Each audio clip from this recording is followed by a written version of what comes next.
चलो देखो, हम लोग यूपी बोर्ड क्लास 9th का फिजिक्स का चैप्टर 2 पढ़े, इसका नाम है बल तथा गति के नियम। देखो ये चैप्टर बहुत ही इंपॉर्टेंट है, ठीक है, और पढ़ने में बहुत मज़ा आ रहा है, देख ही रहे हो तुम लोग ना। इसको डेली रिवाइज करते जाओगे तो चैप्टर तुम्हें समझ में आता रहेगा। और हम बार बार बदले थे, पिछले बार भी समझाए थे कि पिछला चैप्टर तुम लोग को फिर से पढ़ना होगा, तब जाके इस चैप्टर को तुम्हें समझने में आसानी होगा। ठीक है, कहाँ गया मेरा निकाय जो अभी हम बनाए थे, ला तो आराम से। हाँ ठीक है, तो ये हमारा प्रैक्टिकल का निकाय बन के तैयार हो चुका है। ये पतंग उड़ाने वाला मांझा बाने हैं हम नहीं, ठीक है, ये हमारा निकाय बन के तैयार हो गया है। इसको गर्दन फंसा ऐसे करके, मरेंगे नहीं, घबराओ मत, ठीक है। इस तरह से हमारा निकाय बन के तैयार हो गया है। इसको ऐसे सस्पेंडेड लटका दिए हैं।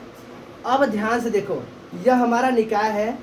अगर यह विराम अवस्था में है तो यह कोशिश करेगा किस अवस्था में रहे, विराम अवस्था में ही रहे, यानी रेस्ट पोजीशन में ही रहे, जब तक इस पर कोई एक्सटर्नल फोर्स न लग जाए। एक्सटर्नल मतलब अगर इसी के ऊपर बैठ के अगर इसको सोचेंगे लटकाए इसे करके तो नहीं, अरे मतलब एक एग्जाम्पल समझा रहे थे, हंस नहीं रहे, मतलब इस पर बैठेंगे तो मतलब सोच रहे कि मतलब इस पर बैठ के समझा रहे थे कि बाहर से फोर्स लगाना पड़ेगा। इस पर अगर बैठ के अगर मान लो सोचे फोर्स लगा इसमें झुला दें तो नहीं कर सकते, लेकिन इस पर बाहर हो गया, क्या हो गया, इससे हम बाहर आ गए। बाहर से आके इसको हम ऐसे खींचे, ऐसे खींचे, खींच कर इसको छोड़ रहे हैं। अब ये क्या कर रहा है, पोजीशन, क्या हो गया, मोशन में आ गया। किसमें आ गया, मोशन में, गति अवस्था में। कौन सी अवस्था में आ गया, गति अवस्था में। अब देखो लगातार गति कर रहा है, लगातार गति कर रहा है। क्या ये तुरंत रेस्ट में आ गया, क्या तुरंत विराम अवस्था में नहीं आया, तुरंत विराम अवस्था में नहीं है। इसके गति के कम होने का कारण क्या है, तो कहोगे जो हवाएं हमारे आसपास चल रही हैं वही हवा इसकी गति क्या कर रहा है, कम कर रहा है। क्या कर रहा है, कम। अगर हवा नहीं रहता तो इसको जिस हाइट से यहाँ पर छोड़ते उसी हाइट तक ये आता, उसी हाइट तक आता। जैसे देखो ध्यान से, इस तरह हम छोड़ रहे हैं ऐसे करके, ये इतना ही हाइट तक आता, इतना ही हाइट तक आता, हमेशा हमेशा आता, हमेशा आता। लेकिन यहाँ पर क्या प्रेजेंट है, एयर यानी कि हवा। हवा इसी गति को रोक रही है, जिसकी वजह से यह फिर से कहाँ पर आ गया, विराम अवस्था में आ गया। अगर हवा नहीं रहती तो यह क्या रहता, लगातार गति करते रहता। तो इस एक्सपेरिमेंट से हमें क्या दिख रहा है कि वस्तु जब तक विराम अवस्था में है तो विराम अवस्था में रह रही है, और गति अवस्था में तो गति अवस्था में रह रही है। तो वस्तु क्या कर रही है, अपनी स्थिति को बनाए रखना चाह रही है। क्या कर रही है, कह रही है कि अगर हम एक बार विराम अवस्था में हैं तो चलेंगे नहीं, गति करेंगे नहीं। लेकिन अगर तुम हमें गति करा दे जबरदस्ती करके, गति करा दिए जबरदस्ती करके, तो फिर हम रुकेंगे नहीं, रुकेंगे नहीं। ठीक है, हम क्या करते रहेंगे, गति करते रहेंगे। क्या करते रहेंगे, गति करते रहेंगे। ये तब तक गति करता रहेगा, मतलब हमेशा क्या करता रहेगा, गति करता रहेगा। लेकिन देखने पर यह क्या हो जा रहा है, रुक जा रहा है। रुकने का कारण बस एक ही है कि हवा है। क्या है, हवा। अगर हवा को हम हटा दें, वैक्यूम क्रिएट कर दें। क्या कर दें, वैक्यूम का मतलब होता है वह जगह जहाँ पर एयर प्रेजेंट नहीं होता, जैसे स्पेस में एयर नहीं, वहाँ पर जाके एक्सपेरिमेंट करते तो लगातार इससे पेंडुलम की तरह झूलता रहता। क्या रहता, झूलता रहता। बात समझ रहा है। तो अगर हवा नहीं प्रेजेंट तो लगातार गति करते रहता। तो यही सब लोग समझ में आ रहा है, क्या चीज समझ में आ रहा है कि वस्तु के अंदर एक क्या होता है, इसका भौतिक गुण है। क्या है इसका, यह एक ऐसा भौतिक गुण है जिसके अनुसार, इस भौतिक गुण के अनुसार यह वस्तु अपनी स्थिति को बनाए रख रही है। क्या कर रही है, अपनी स्थिति को बनाए रख रही है, उसमें किसी प्रकार का परिवर्तन करना नहीं चाहती है। अगर किसी वस्तु पर जब तक कि बाहरी बल न लगाया जाए वस्तु अपनी स्थिति में परिवर्तन नहीं करेगी। इस गति, इसी क्या बोलेंगे, प्रॉपर्टी को या इसी गुण को, किसी भी वस्तु के इस भौतिक गुण को जिसमें वह अपनी स्थिति में गति से संबंधित स्थिति में परिवर्तन का विरोध करती है, अपनी स्थिति में गति संबंधित स्थिति में परिवर्तन का विरोध करती है, उसे क्या बोलते हैं हम लोग, उसका जड़त्व बोलते हैं। क्या बोलते हैं, जड़त्व। तो ये हमारा टॉपिक है, ये हमारा क्या है, टॉपिक। तो क्या जड़त्व किसे कहते हैं, तो जड़त्व किसी भी निकाय या वस्तु का, किसी भी निकाय, ब्रह्मांड में कोई भी वस्तु है वह अपनी स्थिति में गति से संबंधित, किससे संबंधित, गति से संबंधित स्थिति का क्या करती है, स्थिति में परिवर्तन का विरोध करती है। यानी तुम खुद समझो, ये देखो जो टेबल रखा हुआ है, यह टेबल तब तक गति नहीं करेगा जब तक उस पर कोई बाहरी फोर्स ना लगाया जाए। गति करेगा, नहीं करेगा। बात समझ रहा है? यह मेरा दीवार है, यह गति कर रहा है। कल भी तुम देखे थे 8 है, आज भी 8 है, कल फिर 8 रहेगा जी, चल जाएगा क्या कहीं, यहीं पर रहेगा। मेरा ग्रीन बोर्ड यहीं पे है ना, क्या है, यहीं पर है। यह तब तक गति नहीं कर जब तक इस पर से बाहरी फोर्स हम कंधे पर टांग उठा के लेकर न चले जाए, तब तक ये क्या करता रहेगा, ये पर। यहाँ से कहीं जाएगा नहीं जाएगा। कोई भी वस्तु हो, धरती का कोई भी वस्तु हो, वह क्या करती है, वह क्या करती है, अपनी स्थिति में गति से संबंधित परिवर्तन का विरोध करती है। क्या करती है, विरोध करती है। यह उसका कैसा गुण है, तो भौतिक गुण है। क्या है, भौतिक गुण। और इसी भौतिक गुण क्या बोलते हैं लोग, जड़त्व बोलते हैं। क्या बोलते हैं, जड़त्व। समझ में आया, बात समझ आई? तो जड़त्व किसे कहते हैं, परिभाषा एक बार अच्छे से देख लेते हैं। तो किसी निकाय का वह भौतिक गुण जिसके कारण वह अपनी स्थिति में गति से संबंधित परिवर्तन का विरोध करती है। परिवर्तन का विरोध नहीं कह रहा, जो परिवर्तन का विरोध करता है। क्या करता है, विरोध।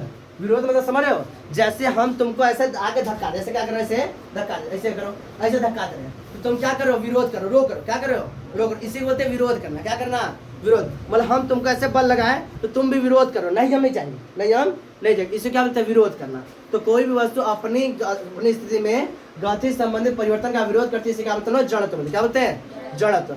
जड़त्व देखो दो प्रकार के, कितने प्रकार के हैं, दो प्रकार के। एक, या तो वस्तु विराम अवस्था में है तो कहेगी कि हम किस अवस्था में रहेंगे, विराम अवस्था में, यानी रेस्ट पोजीशन में रहेंगे, हम गति नहीं करेंगे। एक बार वस्तु को गति करा दे, क्या करते हैं, गति करा दे, तो वस्तु लगातार क्या रहेगी, गति अवस्था में ही रहेगी। किसी प्रकार गति हो सकता है जी, किसी प्रकार गति हो सकता है। तो वस्तु क्या करती रहेगी, हमेशा गति की अवस्था में रहेगी। तो इस आधार पे जड़त्व कितने प्रकार के होते हैं, दो। एक विराम काल जड़त्व, क्या चीज, यानी rest in inertia, rest of inertia. अगला गति का जड़त्व यानी रेस्ट ऑफ मोशन, और सॉरी इनर्शिया ऑफ मोशन। क्या बोलेंगे, इनर्शिया ऑफ मोशन। तो जड़त्व दो प्रकार के होते हैं, inertia of rest and inertia of motion. ठीक, कोई दिक्कत? अब ध्यान, एक बात और समझो, एक बात ध्यान समझो। हम देखते हैं कि अगर हमारे पास एक मग पानी है, हमारे पास एक मग पानी है, तो उसको क्या करना, उसको गति कराने के लिए, उसको गति कराने के लिए हमें कम बल क्या करना लगता है, लगाना पड़ता है। हमें क्या करना होता है, कम बल लगाना पड़ता है। ठीक, लेकिन अगर वस्तु क्या है, एक बाल्टी पानी हो, तो उससे हमें क्या करना पड़ता है, अधिक बल लगा के उसमें परिवर्तन करना पड़ता है। यानी ध्यान से, जड़त्व तो सही है, जड़त्व है, लेकिन यह जड़त्व किसी चीज पर निर्भर कर रहा है। कभी हमें कम बल लगाना पड़ा था, कभी ज्यादा। बस मेरा, कभी कम बल लगाना पड़ रहा है, कभी ज्यादा। तो यहाँ पर जो हम बल लगा रहे हैं वही उस जड़त्व की माप कर रहा है। क्या करेगी, माप। जैसे हम कहें कि इस मैग्नेट को उठाने में हमें कम बल लगाना पड़ा, क्या करना पड़ रहा है, कम बल। तो जितना हम बल लगा रहे हैं ना, वही उस जड़त्व का माप होगा। क्या होगा, तो कोई भी वस्तु का कितना जड़त्व होगा, तो भाई उसको गति में लाने के लिए तुमने कितना बल लगाया, कितना बल लगाया, वही उसका क्या हो जाएगा, माप हो जाएगा। अब ध्यान समझो, इस वस्तु को हमने कम बल लगा के, इसका क्या के लिए जड़त्व, इसको हमने गति में लाया। आराम से जाओ। तो हमने कम बल लगाया, मैं क्या किया, कम बल लगा और इसकी गति में ला दिया। अगर भारी वस्तु रहती, वहां बैठ जाओ पीछे, अगर वस्तु पीछे जगह दोस्तों, अगर वस्तु भारी रहती, अगर वस्तु भारी रहती तो हमें क्या करना पड़ता, अधिक बल लगाना पड़ता है। उसका जड़त्व क्या है जी, अधिक है, जड़त्व अधिक है। अगर वस्तु हल्की है तो उसका जड़त्व कम, यानी बल कम लगाना पड़ेगा, अर्थात उसका जड़त्व कम। अगर वस्तु भारी है तो उस पर अधिक बल लगाना पड़ेगा, उसका जड़त्व अधिक। समझो ध्यान से, तो उसका जड़त्व अधिक। ठीक, तो जड़त्व किस पर निर्भर कर रही है, तो साफ से द्रव्यमान पर निर्भर कर रही है। किस पर, द्रव्यमान। अगर द्रव्यमान बढ़ाएंगे तो बताओ जड़त्व का मान बढ़ेगा कि घटेगा, बढ़ेगा ना। अगर द्रव्यमान बढ़ाएंगे तो हमारा जड़त्व भी क्या होगा, बढ़ेगा। तो यहाँ पर दिख रहा है कि द्रव्यमान बढ़ाने पर जड़त्व भी बढ़ रहा है, द्रव्यमान बढ़ाओ जड़त्व भी बढ़ रहा है, यानी दोनों क्या है, क्या है, सेम रेशियो में बढ़ रहे हैं। एक बढ़ाने पर दूसरा भी बढ़ रहा है, या इसी बोलते हैं अनुक्रमानुपाती। क्या बोलते हैं, अनुक्रमानुपाती, यानी क्या, प्रोपोर्शन में होते हैं। क्या होते हैं, प्रोपोर्शन में। बात समझ रहा है? तो क्या बताओ, किसी वस्तु का जड़त्व उसके द्रव्यमान के अनुक्रमानुपाती होता है। अनुक्रमानुपाती का शब्द का मतलब समझोगे कि किसी वस्तु, जैसे आप एक एग्जांपल है, यहाँ पर एक वस्तु और इस वस्तु लेते हैं, एक 5 किलो का और एक 50 किलो का। 5 kg का वस्तु का जड़त्व कम और 50 kg के वस्तु का जड़त्व अधिक। तो देखो द्रव्यमान बढ़ा तो जड़त्व भी बढ़ा, द्रव्यमान बढ़ाने पर जड़त्व भी क्या हो रहा है, बढ़ रहा है। अर्थात हम कह सकते हैं कि किसी वस्तु का जड़त्व उसके द्रव्यमान की क्या होता है, अनुक्रमानुपाती होता है। क्या होता है, अनुक्रमानुपाती होता है। किसी को दिक्कत, बात समझ रहा है, यानी क्या होता है, इक्वल प्रोपोर्शन में होते हैं, एक बढ़ा दूसरा भी बढ़ेगा। किसी को समझने में कोई दिक्कत, बात सुना है, इसको लिख लो, फिगर बना लो और फिगर से तुम समझो। और यहाँ पर नीचे अलग से भी लिखना है कि अनुक्रमानुपाती का मतलब कि जड़त्व द्रव्यमान बढ़ाने पर जड़त्व भी क्या होता है, बढ़ता है। लिखो इसको। चलो अब हमारा नेक्स्ट टॉपिक है गैलीलियो गैलीली का निष्कर्ष। गैलीलियो गैलीली का निष्कर्ष, जो अभी हमने जड़त्व टॉपिक पढ़े हैं उसी के रिलेशन में गैलीलियो गैलीली ने अपना एक निष्कर्ष दिया था। क्या निष्कर्ष दिया था, उस पर पहले उन्होंने एक्सपेरिमेंट क्या किया था, उन्हें ऑब्जर्वेशन क्या मिला था, पर उसको समझते हैं, उसके बाद उनका निष्कर्ष हम देखते हैं। पहले उन्होंने क्या लिया, दो आनत तल लिए। क्या लिए, दो आनत तल का इंग्लिश बोलते हैं इंक्लाइन प्लेन। क्या बोलते हैं, इंक्लाइन। उन्होंने दो इंक्लाइन प्लेन ले लिया इस तरह से, ठीक, उस पर एक गेंद लिया, उस पर क्या लिया, एक गेंद या कांच की गोली ली इस तरह से, और उन्होंने यह निष्कर्ष निकाला कि यह एक एच हाइट तक उन्होंने उठाया। कहाँ तक उठाया, एच हाइट तक उठा लिया, ठीक, और यहाँ से गेंद को छोड़ा, यहाँ से इस कांच गोली को छोड़ी, तो यह गोली लुढ़कते हुए नीचे आई। तो जब लुढ़कते हुए नीचे आए तो इन्होंने देखा कि इसकी गति क्या हो रही थी, बढ़ रही, इसका वेलोसिटी यानी वेग क्या हो रहा था, बढ़ रहा था। होता ही ऐसा कि तुम जब साइकिल पर पुल चढ़ाते हो तो पुल पर से नीचे जब आते हो तो तुम्हारे साइकिल का गति अपने आप क्या होता है, वेलोसिटी बढ़ता है, वेग बढ़ता है। सेम वही उन्होंने यहाँ पर देखा।